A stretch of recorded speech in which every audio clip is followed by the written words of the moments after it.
which you have at your place, because for the first time, Hoboken will be impacted by something we have never run into before or had the problem with, and that is what I would almost call a reverse cap.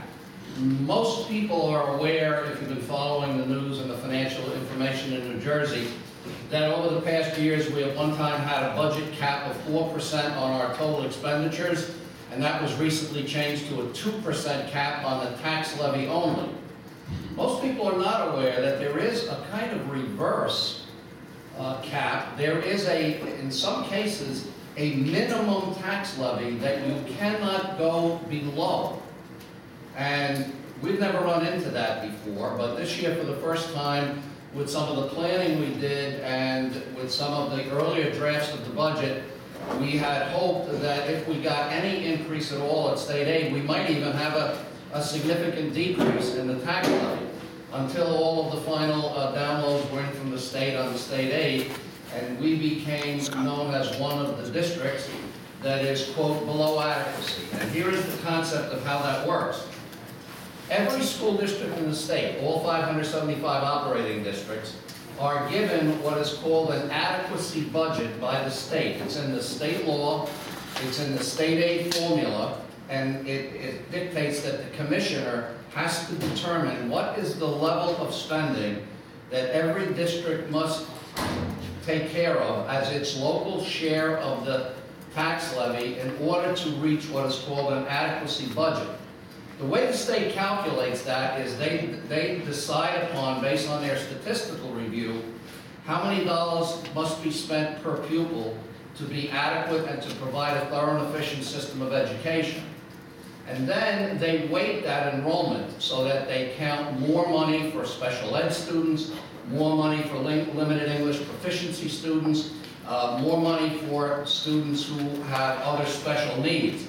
And they eventually come up with a number for every district and say, this is what you need to spend to run a thorough and efficient system of schools. At that point, if what you are proposing for a tax levy, together with the state aid they are providing, comes up less than the amount required to be adequate, the state does not make you increase the budget to get to adequacy and increase the tax levy, but they prevent you from decreasing the tax levy. So when the calculations were done, the state determined that our proposed tax levy, what they call the expected local share, was $603,000 more than the current year's tax levy. So we became one of those districts that's below adequacy.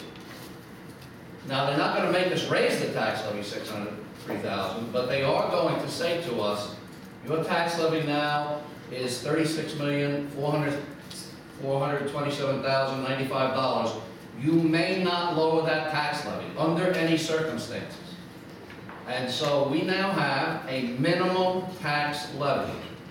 Well, the Board Finance Committee asked me to personally review the numbers from the state and check them. And I checked all the state aid data and all the downloads they give you on the budget preparation. The numbers are correct. I was also asked to contact the Office of the Hudson County Superintendent of Schools, and they verified that, yes, that is correct.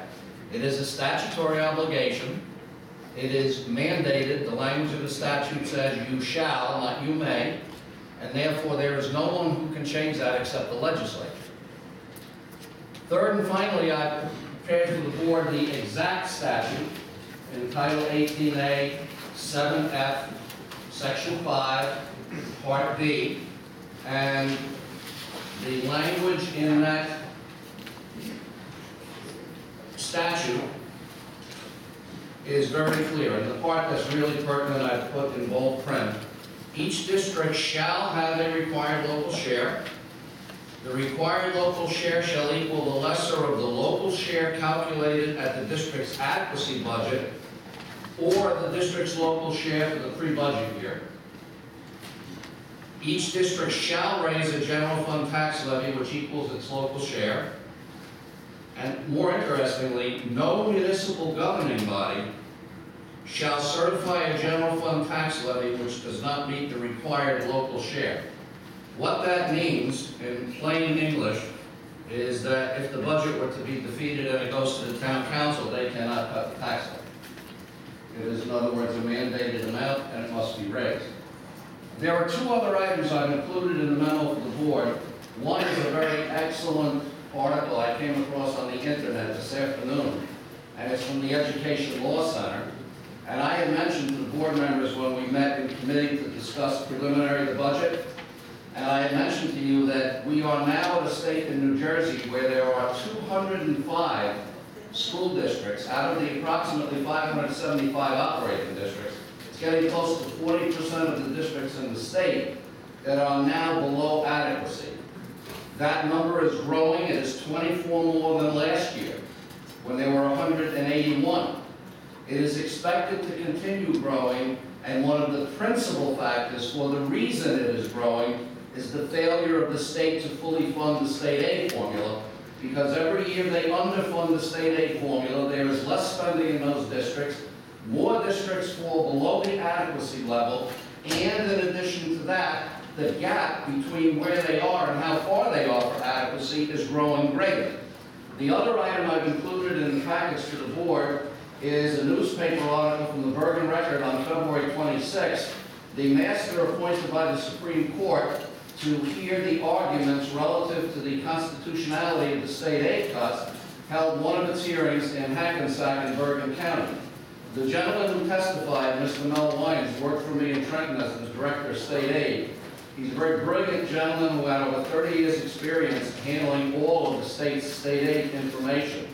He testified relative to the impact a cut in aid is having on the ability to reach adequacy, and therefore its impact on the constitutionality of the aid cuts. The master's report is due back to the Supreme Court on the 31st of March, and it will be very interesting to see what that decision is.